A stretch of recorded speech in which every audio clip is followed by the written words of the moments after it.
I'm going to first go through an introduction to the Gospels. И я вначале пройду через вступление к Евангелиям. So just, if you see something, or if you hear something that you didn't know or you'd like to remember, just jot it down. Write it down. Если вы слышите что-то, что вы, вам интересно и то, чего вы не знали, то записывайте. And the things that I think are particularly important, I will repeat. И те вещи, которые я считаю особенно важными, я повторю. Or I'll just tell you, you need to know this. Или я вам скажу, вам нужно это знать. But there's a lot that I'll be going through that's more background, and there's really no need to take notes on. Но есть много, через что мы просто проскочим, и есть много такого бэкграунда, фонового материала, который я не буду бежать. So just some general comments on the Gospels and the book of Acts. Сначала такие общие комментарии к Евангелиям и книге Деяний. And the first one is that the Gospels make up about half of the New Testament. И первое это то, что Евангелие составляет практически половину Нового Завета. So out of the 27 books in the New Testament, 4 of them are almost half of the New Testament. Вот из 27 книг Нового Завета 4 составляют половину. And with Acts, it's 60%. И с книгой Деяния это уже 60% Нового Завета.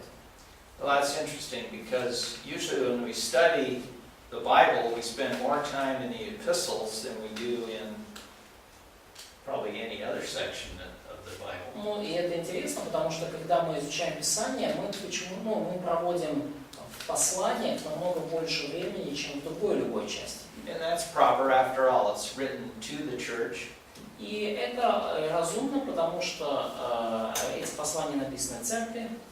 But it's a small part of the Bible. Но все же это малая часть Библии.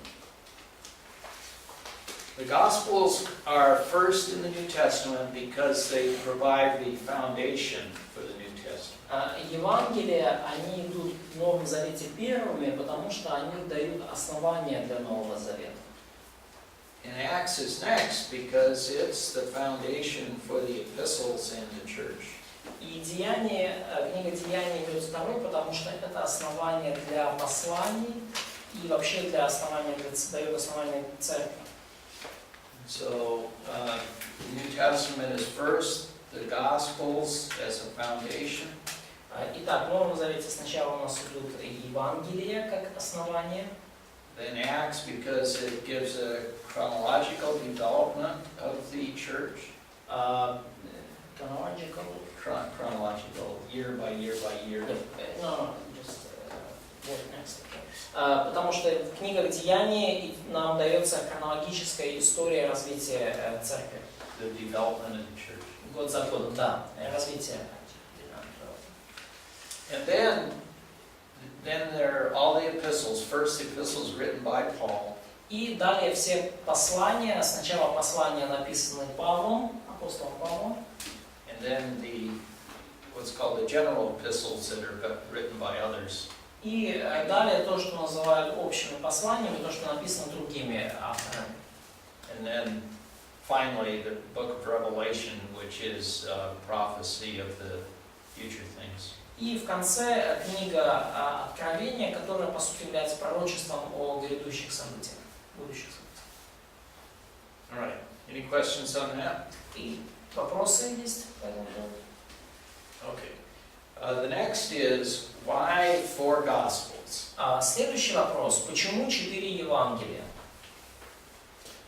And I want to mention that there were many writings about Christ before Matthew, Mark, Luke, and John wrote their Gospels. И я бы хотел отметить, что было много написано о Христе до того, как Марк, Матфей, Лука и Иоанн написали свои Евангелия.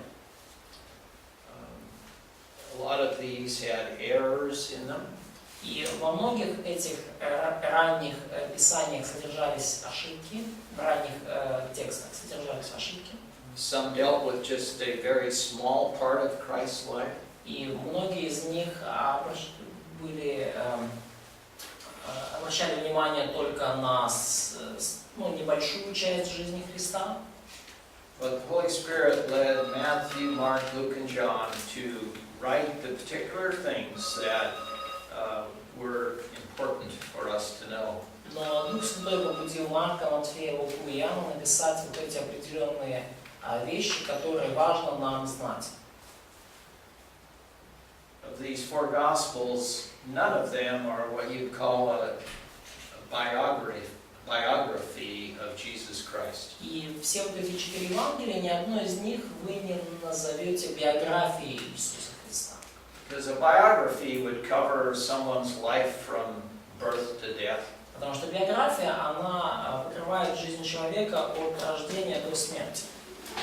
But Holy Spirit led the writers to just write those particular things in the life of Christ that He knew we would have to know. И Дух Святой побудил авторов описать именно те события в жизни Христа, которые он знал, которые нам нужно было знать и важно было знать. So turn to John 21:25. Давайте откроем Евангелие от Иоанна 21-25. 21 глава, 25 стих. Somebody read that. Прочитайте, пожалуйста. 21:25. Многое другое сотворил Иисус, но если бы писать о том подробно, то, думаю, и самому миру не уместить бы написанных книг. So there's a lot that Jesus did that's not written in the four Gospels. И есть много из того, что сделал Иисус, что не записано в 4 Евангелиях. All right. Now we're going to focus on some on the four Gospels: Matthew, Mark, Luke, and John. И дальше теперь мы сфокусируемся на 4 Евангелиях: Матфея, Марка, Луки и Иоанна. At the time Christ was born, careful students of the Bible should have been looking for him. В то время, когда родился Христос, внимательные исследователи Библии должны были искать его, ждать его. They should have been looking for someone who would be king, Они должны были искать кого-то, кто будет царем, servant, слугой, man, мужчиной and God. и Богом. Now we don't know anybody outside of Christ who meets all of those four criteria. И мы не знаем никого, кроме Христа, кто соответствует всем этим 4 критериям. Царь, слуга, человек и Бог. But the Old Testament talked a lot about someone who would come who would be king, servant, man, and God. Но Ветхий Завет много говорит о том, кто придет и кто будет одновременно царем и слугой, человеком и Богом. Should they have known when he would come? Должны ли были они знать, когда он придет? From the Old Testament. Могли ли они знать, когда он придет? Yes? How? Как они могли? Where would they have known that from? Даниил, 9 глава. 9th chapter of Daniel. Okay, from the 9th chapter of Daniel. And did the 9th chapter of Daniel say when Jesus would be born? И говорит ли 9 глава Даниила о том, когда Иисус родится? Ну, он говорит, когда он умрет. В плане конкретно, когда он будет на кресте, конкретно. It's written about his death and his death on the cross, but not about his. Yes, yes. But Но говорится место место, где родится. But it's written the place of his birth in the Micah, one of the prophets. the place of his birth, yes. Да, место рождения мы знали заранее. And if somebody was thinking, they'd say, okay, we know when he's going to die. И если бы кто-то задумался об этом, окей, вот мы знаем, когда он умрет. And people in those years lived to be maybe somebody got to be 100, but usually less than 100. Ну, и люди могли понять, что, понятно, что человек умирает, может перейти в 100 лет, но обычно меньше, чем 100. So you could back up from there and say, this person's got to be born. И если отнять вот от этой даты, то они могли бы сказать, что вот этот человек должен родиться. Well, we know that there were two saints waiting for his birth, at least two.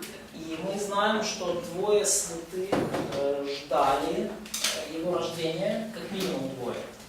You know who they were? Знаете, кто они были? Иов. Симеон. Симеон.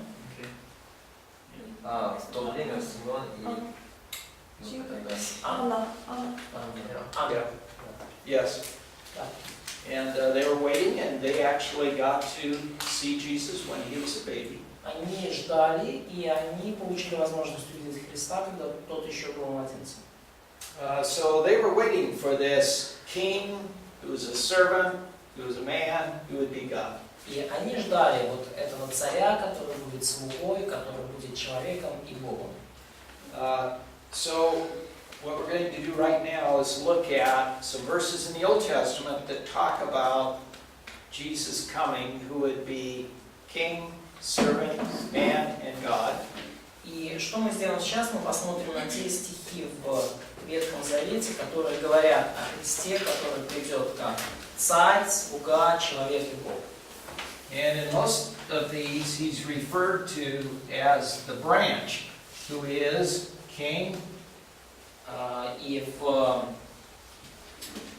большинстве этих мест он описан как ветвь. Branch or shoot. Branch. Yeah. Vine branch. Or descendant. Like a tree. Да. И во многих он описан именно вот как ветвь. Yeah. So this branch who would be king, servant, man, and God.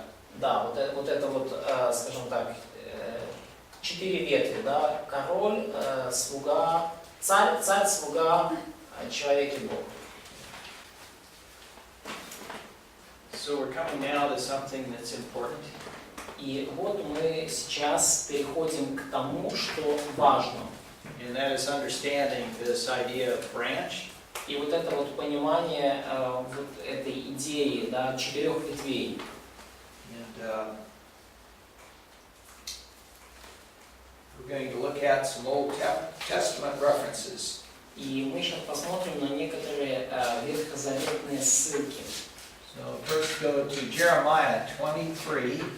И первое это Иеремия, 23 глава, Verses 5 and 6. стихи 5-6.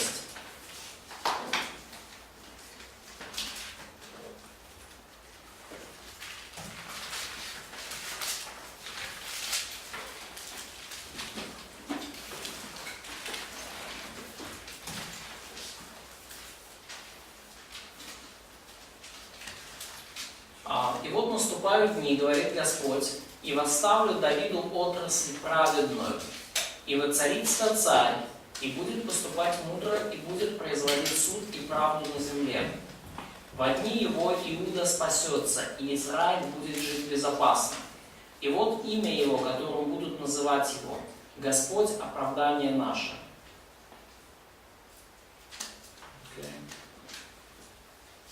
What do you have there for branch in verse 5? Отрасль. Да, то есть we have the word отрасль. Отрасль. That's almost the same as a branch, but just old Russian word we don't Okay. anymore. Okay, but it says branch anyway, huh? Yeah. Okay. And Да, то есть сейчас с вами по-моему переводим. ветви написано. Ветвь, да.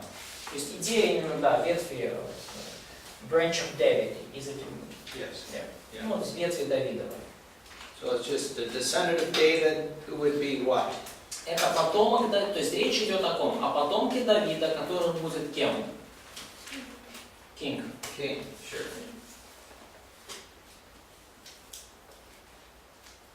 And what does it say will happen when he comes as king?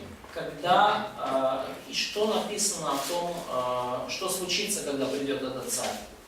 Будет править мудро. Спасет Израиль. In his day Judah will be saved, Yeah.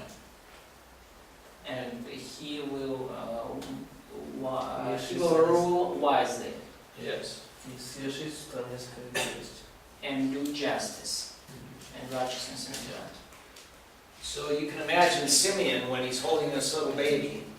И вы можете представить себе Симеона, когда он держит на руках этого ребеночка. What is he thinking? И о чем он думает? This baby is going to establish a kingdom. И он думает о том, что этому ребенку предстоит установить царство. It's going to be a wonderful time. И что будет чудесное время. Israel will turn to God. И Израиль обратится к Богу. We'll have security. И будет безопасность. Yeah. And it's going to be the golden age. И будет золотой век впереди. Okay. Next, let's look at Jeremiah 33, 15 through 26. И дальше давайте посмотрим Иеремия 33, с 15 по 26 стих. All right. So we're in the process of reading this Да, passage. итак, читаем. В те дни и в то время возвращу Давиду отрасль праведную, и будет производить суд и правду на земле. В те дни Иуда будет спасен, и Иерусалим будет жить безопасно, и нарекут имя ему, Господь оправдание наше.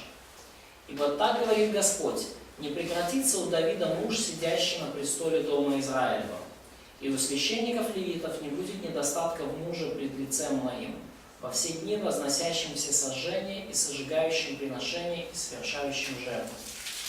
И было слово Господне к Иеремии: так говорит Господь: если можете разрушить завет мой о дне и завет мой о ночи, чтобы день и ночь не приходили в свое время, то может быть разрушен и завет мой с рабом моим Давидом, так что не будет у него сына, царствующего на престоле его, и также с левитами, священниками, служителями моими. Как неисчислимо небесное воинство и неизмерим песок морской, так размножу племя Давида, раба моего, и левитов, служащих мне.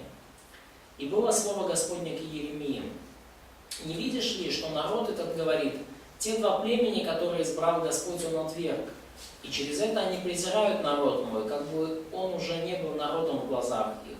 Так говорит Господь: если завета моего о дне и ночи и уставов неба и земли я не утвердил, то и племя Иакова и Давида, раба моего, отвергну, чтобы не брать более владык из его племени для племени Авраама, Исаака и Иакова, ибо возвращу пленных и помилую их. So there's a lot of information about that time when this one would come to reign as king. И здесь дано много информации о том времени, когда вот этот некто придет и будет царствовать. I think Simeon knew this passage very well. И мне кажется, что Симеон очень хорошо знал этот отрывок. Okay, one more in the Old Testament, and that is Isaiah 11:1. И еще одно место в Ветхом Завете, Исайя 11:1.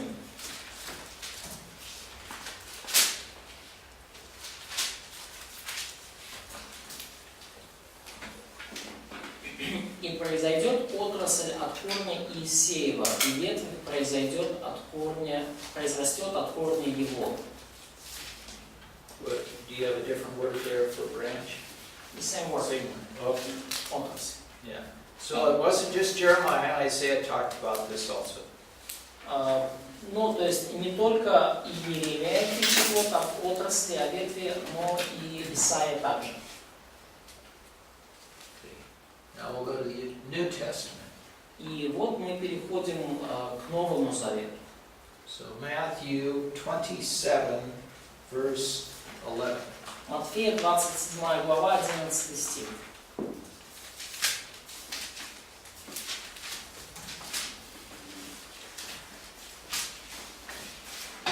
Иисус же стал пред правителем и спросил его правитель: «Ты царь иудейский?» Иисус сказал ему: «Ты говоришь». So Jesus says he is the King of the Jews. И Иисус ему сказал, что я есть царь иудейский. Что он, Иисус, является царем иудейским. Can you explain more for them that this phrase, it is as you say? Okay. It's, in Russian translation it's not clear, but it's just confirmation. Okay. The people were accusing Jesus of claiming that he was the king who was to come. Люди обвиняли Христа за его заявление о том, что вот он и есть тот грядущий царь. Of course, they didn't believe that he was the king that was prophesied in the Old Testament. Они не верили, что именно он является царем, о котором пророчество на Ветхом Завете. They didn't believe he was the branch of Jesse. И они не верили в то, что он является отраслью Иисеевой. But he had been telling them that he was this one. Но он им говорил, что он именно этим царем является. So the Jews accused him of making this claim in front of Pilate. И евреи обвинили его за вот эти заявления, они обвинили его перед Пилатом. So Pilate's just saying, is this true about you? И Пилат спрашивает его здесь, да, вот это правда о тебе? Yes. И он говорит, фактически да. Okay, let's go to Matthew 2:2. Давайте обратимся к Матфея, 2 главе, 2 стиху.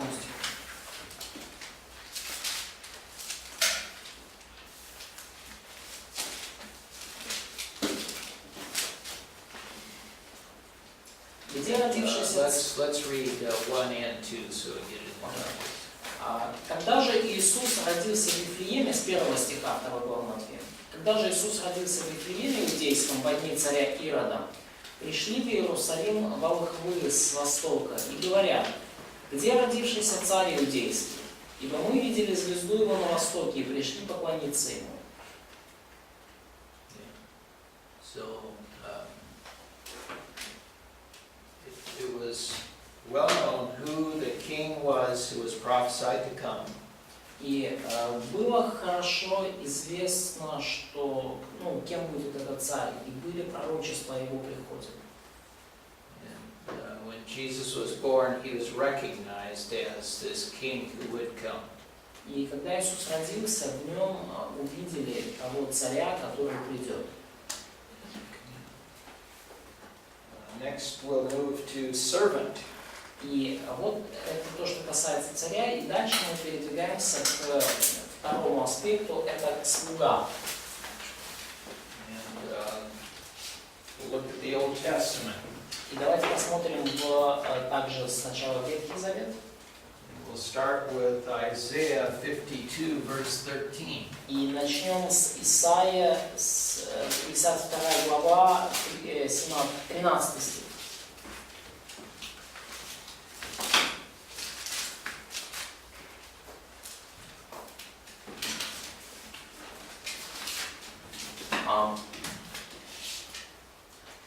Вот раб мой будет благоуспешен, возвысится и вознесется и возвеличится.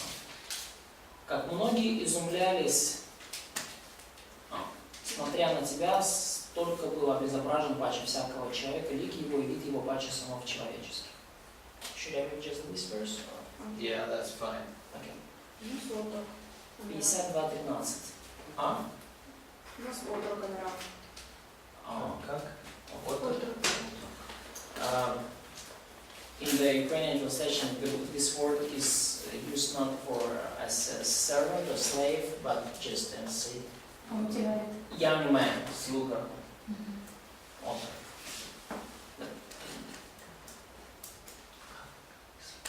In which translation? Ukrainian translation. Yeah, I don't know. The Hebrew word is translated as slave, servant, manservant, subjects. Все, в принципе, да, все еврейские слова переводятся как слуга, раб, подданный, подчиненный. I don't see any times when it's translated just as a man, but it is a man, a male servant. Но это нигде оно не переведено просто как человек, но в любом случае это человек, но слуга мужского рода. Мужского пола. The next one is Следующее. 53, 2 and 11. Исайя 53, 11. 53, 2 и 11, да.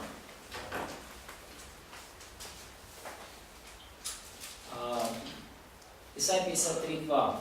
«Ибо взошел пред ним, как отпрыск, и как росток из сухой земли. Нет в нем ни вида, ни величия.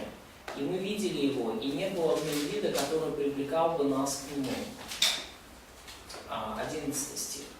«На подвиг души своей он будет смотреть с довольством. Через познание его он, праведник, раб мой, оправдает многих, и грехи их на себе понесет».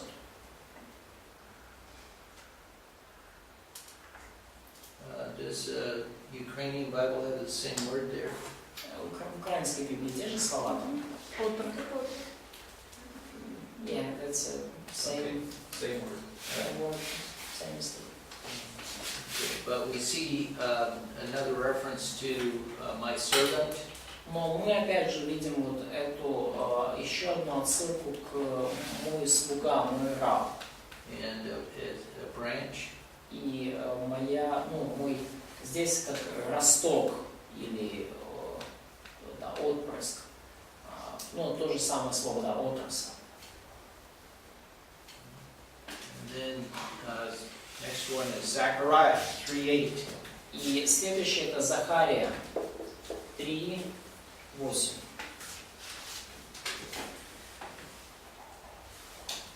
Захария 3:8.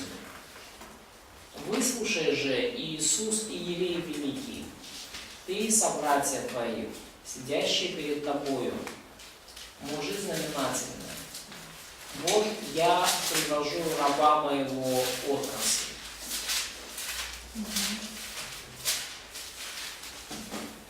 So we see multiple times in the Old Testament where the branch is referred to as a servant.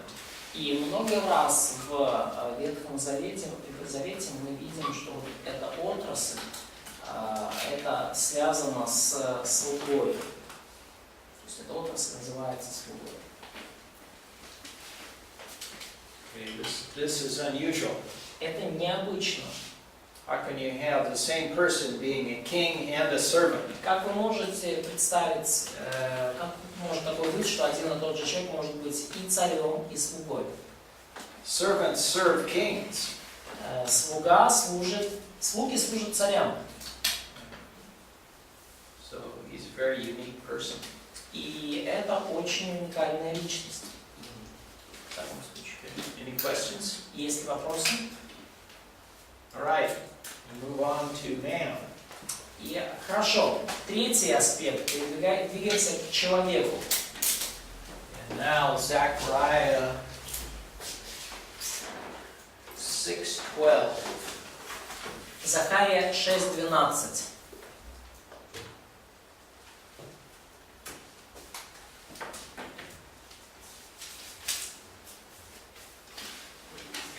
Захария 6:12.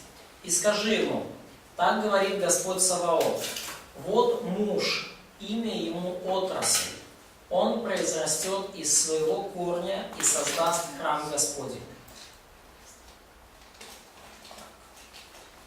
Муж, да, это в современном человек, а украинцы там муж. Муж. All translations are correct. Man,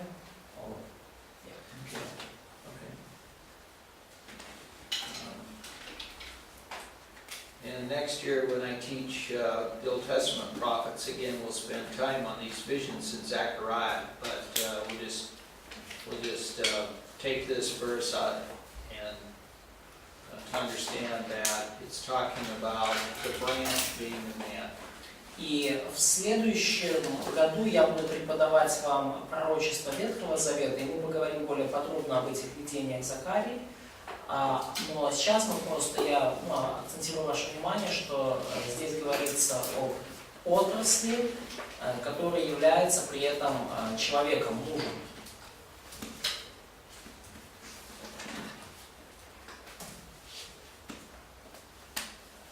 Okay, now, Luke 19:10. Луки 19:10.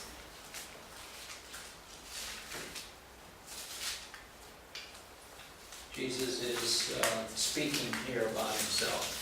И Иисус здесь говорит о самом себе. «Ибо Сын Человеческий пришел взыскать и спасти погибшие». Son of Man. Сын Человеческий. Okay, now we're going to move on to God. И теперь мы сейчас обратимся к четвертому аспекту отрасли, это Бог. Isaiah 4, verse 2. Isaiah. Isaiah. Исайя, 4 глава, 2 стих.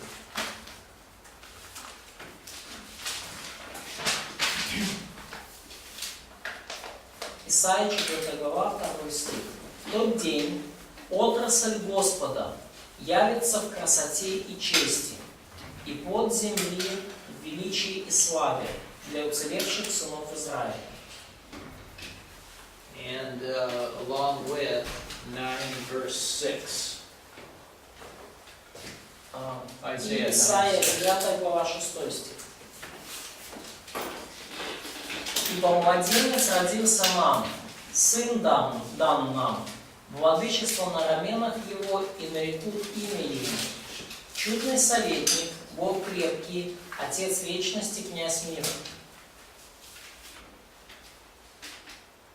So this branch would be a child И вот to be эта born. отрасль, она будет младенцем, который родится, And he is mighty God. и этот младенец будет всемогущим Богом. Бог крепкий.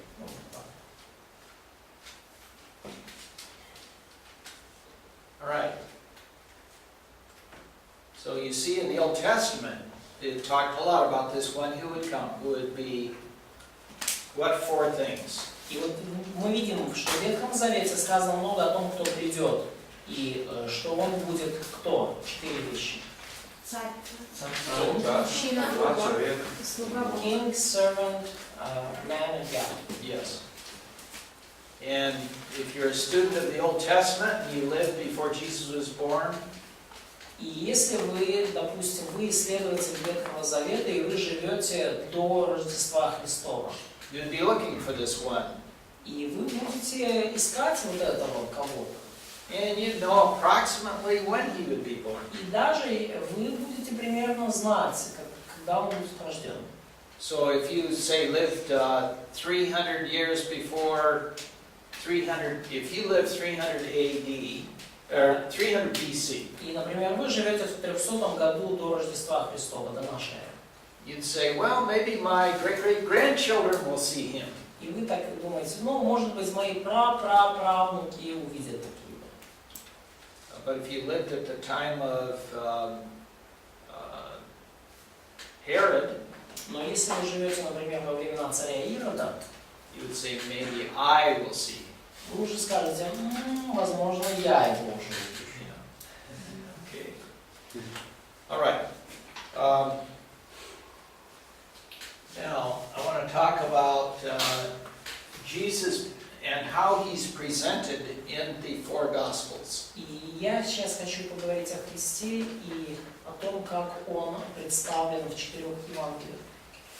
And in Matthew, he is primarily presented as king. И в Евангелии от Матфея он в первую очередь представлен как царь.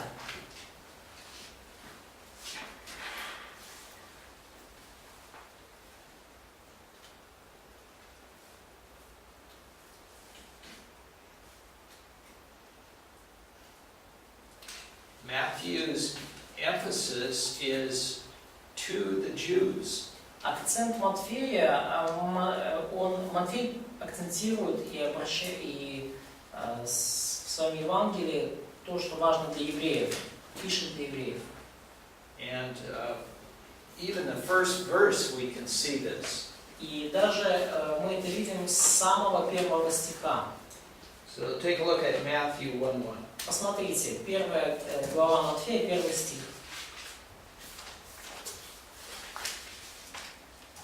Родословие Иисуса Христа, сына Давидова, сына Авраамова. Okay. So it says the record of the genealogy of Jesus. И здесь именно написано, что да, родословие Иисуса Христа. And what's the Old Testament, or what's the Hebrew word for Jesus? И какое еврейское слово здесь для... Какое еврейское слово означает для Христа? Hebrew? The Hebrew, yeah. Joshua? Да, то имя, которое мы называем Иисус Навин. Да. And what does that mean? Что это значит?